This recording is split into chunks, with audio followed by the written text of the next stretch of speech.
Start.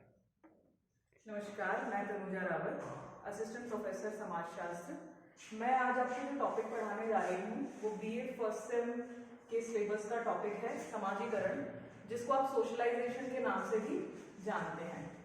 तो समाजीकरण जो है ये हम एक प्रक्रिया के रूप में समाज में कैसे काम करते हैं, मैं कुछ आपको थिंकर्स बताऊंगी, उन्होंने इस पे अपने क्या क्या विचार रखे हैं, किस तरीके से ये प्रोसेस जो है इस क्रिया को समझाया है, उनकी मदद से हम इसको समझने की कोशिश करेंगे। तो समाजीकरण जो है वो एक प्रक्रिया है।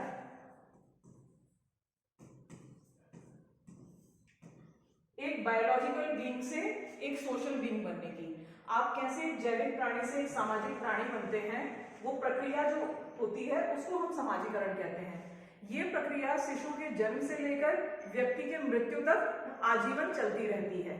और ये प्रक्रिया जो है, इसी प्रक्रिया के माध्यम से हम अपनी संस्कृति को, अपनी कला को जो है एक पीढ़ी से दूसरी पीढ़ी को हस्तांतरित भी करते हैं। तो एक ये ऐसी प्रक्रिया है जो आजीवन चलने वाली प्रक्रिया है। इसमें मैं सबसे पहले यहां पे जिक्र करना चाहूंगी चार्ल्स फूले का।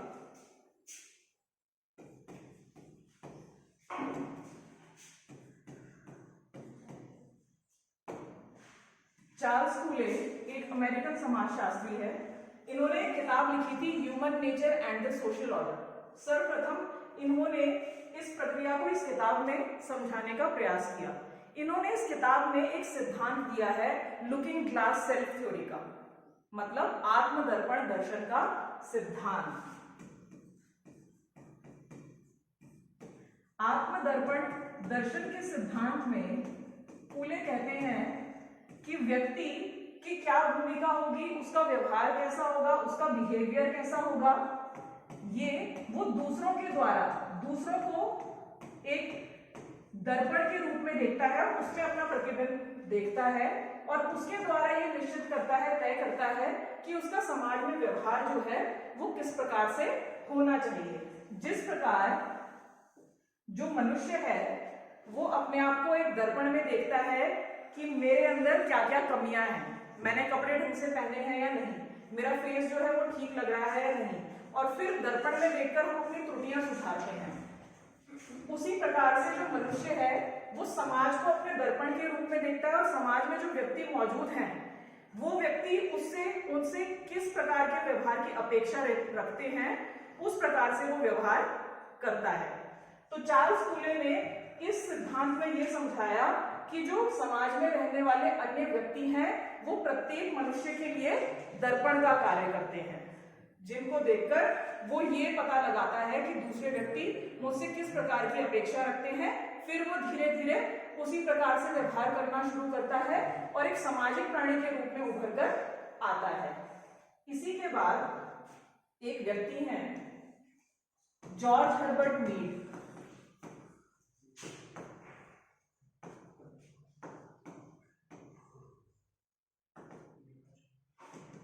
जॉर्ज हर्बर्ट मीड ने एक किताब लिखी थी माइंड, सेल्फ एंड सोसाइटी। इसमें ये माइंड की बात करते हैं।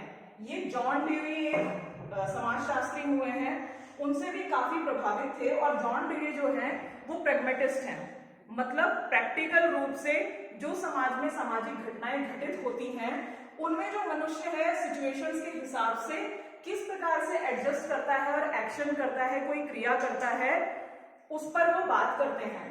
तो इसी से जॉर्ज हर्बर्ट मीड भी जो थे प्रभावित थे।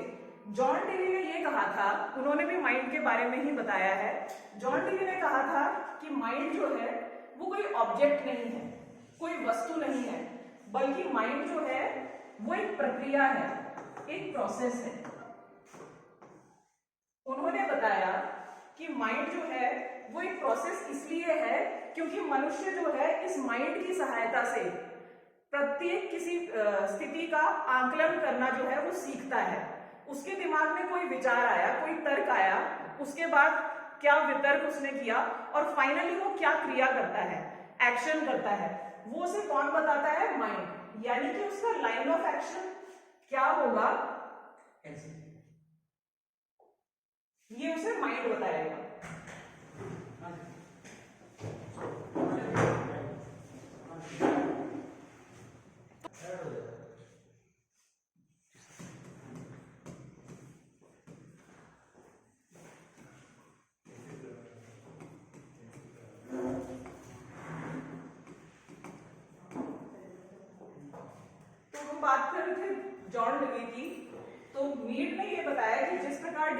मानते हैं कि माइंड एक क्रिया है जो व्यक्ति को ये बताती है कि तर्क किस प्रकार किया जाता है, वितर्क किस प्रकार किया जाता है, और उसका लाइन ऑफ एक्शन क्या होना चाहिए, उसे किस प्रकार से व्यवहार करना चाहिए, किसी भी सिचुएशन में उसकी कैसी प्रतिक्रिया होनी चाहिए।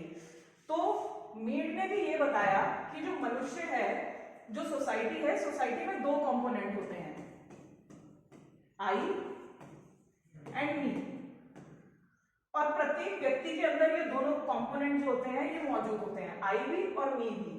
आई जो है वो ये बताता है कि व्यक्ति का जो आकस्मिक एकदम से क्या रिएक्शन निकलेगा वो ये बताएगा। मतलब जैसे मेरी कोई जैविक जरूरत है, मुझे भूख लगी है तो मुझे खाना खाना है, ये मुझे आई बताएगा। पर मी जो है ये मेरा सोशलाइज सेल्फ है, मतलब मेरा समाज में जो समाजीकरण है वो किस हद तक हुआ है और कैसा हुआ है ये डिसाइड करता है जो मी नामक तत्व है। तो ये बताएगा, ऐसा भी हो सकता है कि मुझे भूख लगी है और मेरे पास खाने के लिए खाना जो है वो उपलब्ध नहीं है, तो आई में क्योंकि वो मेरा जैविक तत्व है वो मुझे ये बोलेगा कि भूख शांत करनी है तो चोरी करके भी खाया जा सकता है। पर मी जो है क्योंकि वो मेरा सोशलाइज सेल्फ है, सामाजिकृत स्व है, वो ये बताएगा कि चोरी करना जो है वो गलत बात है, क्योंकि ये मैंने अपने समाजीकरण से सीखा है। तो मेरा एक्शन क्या होना चाहिए, मुझे खाना कहीं से खरीद के बनाना चाहिए, किसी से मदद मांगनी चाहिए, तो ये मी मुझे बताएगा कि मेरा उस स्थिति में मेरा लाइन ऑफ एक्शन जो है वो क्या होना चाहिए। तो मीड ने ये बात की कि प्रत्येक व्यक्ति के अंदर ये जो तत्व पाए गए हैं आई एंड मी, इनके बीच में एक द्वंद्व होता है, इनके बीच में कॉन्वर्सेशन होता है। किसी भी व्यक्ति के अंदर मौजूद ये आई और मी नामक तत्व ये बताते हैं कि उसका फाइनल लाइन ऑफ एक्शन क्या होना चाहिए। साथ ही मीड बात करते हैं कि किसी भी मनुष्य के अंदर जो समाजीकरण है वो तीन स्टेजेस में होता है, तीन स्तर पे होता है। सबसे पहला होता है प्ले स्टेज। इस स्टेज में जो व्यक्ति है वो शिशु है, अभी उसने केवल जन्म लिया है, और इस स्टेज में वो समाज के केवल ज्यादातर एक या दो व्यक्तियों के संपर्क में होता है। वो दो व्यक्ति कौन होते हैं, माता और पिता, उनके संपर्क में ज्यादा होता है। तो इस स्टेज में केवल वो उन दोनों से वो क्या समाजीकरण प्राप्त कर रहा है, क्या व्यवहार सीख रहा है, वो केवल इस स्टेज में उन दो ही व्यक्तियों से वो समाजीकरण का काम कर पाएगा। इसके बाद जो दूसरी स्टेज है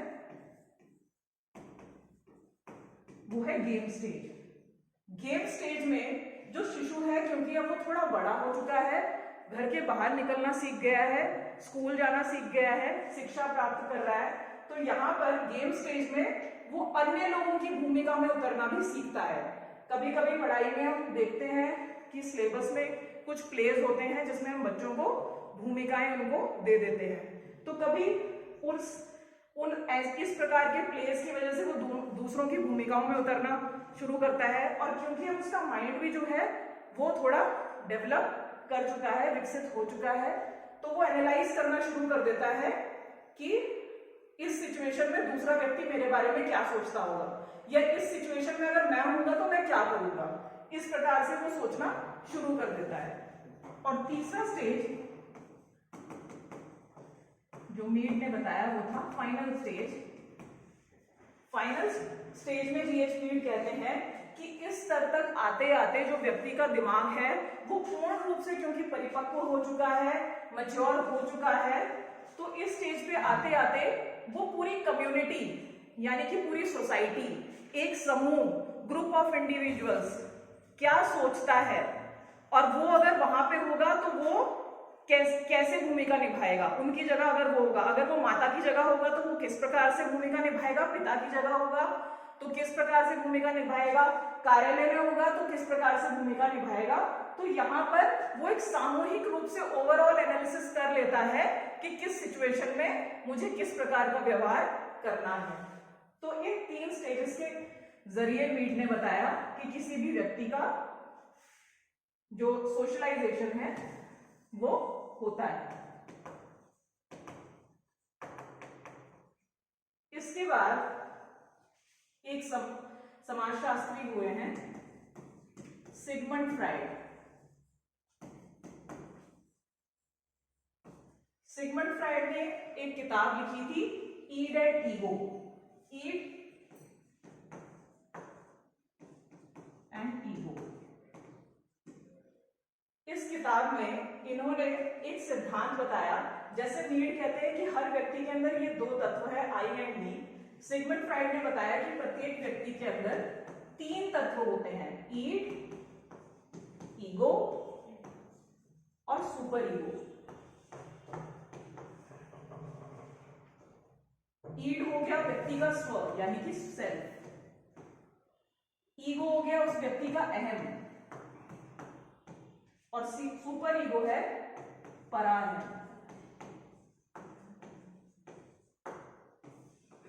उन्होंने बोला किसी भी व्यक्ति का क्या लाइन ऑफ एक्शन होगा, वो इन तीन तत्वों में जब कम्युनिकेशन होता है, बातचीत होती है, उसके अंदर द्वंद्व चलता है, तब जाके ये तय होता है कि उसका लाइन ऑफ एक्शन वो किस प्रकार से क्रिया करेगा, वो ये तीन तत्व डिसाइड करते हैं। उन्होंने कहा कि जो ईड है यानी कि व्यक्ति का जो स्व है, जैसे मैंने पहले भी बताया कि मीड ने कहा था कि आई जो है वो व्यक्ति का जैविक इच्छा क्या है, मतलब उसका तुरंत आकस्मिक एक्शन क्या होना चाहिए, तुरंत इमीडिएट एक्शन क्या होना चाहिए, वो आई डिसाइड करता है। उसी प्रकार सिगमंड फ्राइड ने कहा था कि ईड जो स्व है वो व्यक्ति का इमीडिएट एक्शन बताता है। मैं फिर से वही एग्जांपल लूंगी कि जो ईड है वो अगर ये कह रहा है कि भूख लगी है, वो ये बताएगा तो कहेगा भूख शांत करो, पर जो ईगो है वो व्यक्ति का तार्किक पक्ष है, वो व्यक्ति को बताएगा कि क्या तर्क होना चाहिए, अगर भूख लगी है तो भूख किस प्रकार से शांत करनी है, चोरी करनी है, मेहनत से कमाना है, क्या करना है, वो ईगो पक्ष बताएगा। और जो परा अहम है यानी कि सुपर ईगो है, वो यहां पर व्यक्ति का जो सोशलाइज्ड सेल्फ है यानी कि समाजीकृत स्व है, वो व्यक्ति के अभी तक जीवन में क्या मूल्य और आदर्श रहे हैं वो बताता है।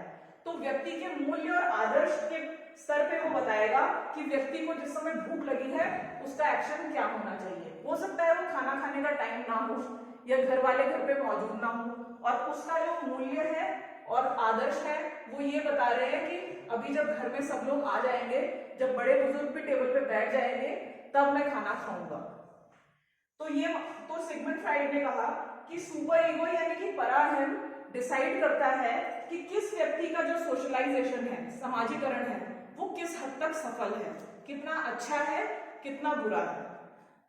तो ये जो तीन हमने समाजशास्त्री पढ़े, Charles Horton कूले, George Herbert Mead और सिगमंड फ्राइड, इनके विचारों की सहायता से हमने आज ये जानने की कोशिश की कि जो समाजीकरण है वो एक प्रक्रिया के रूप में कैसे सार्थक है। धन्यवाद।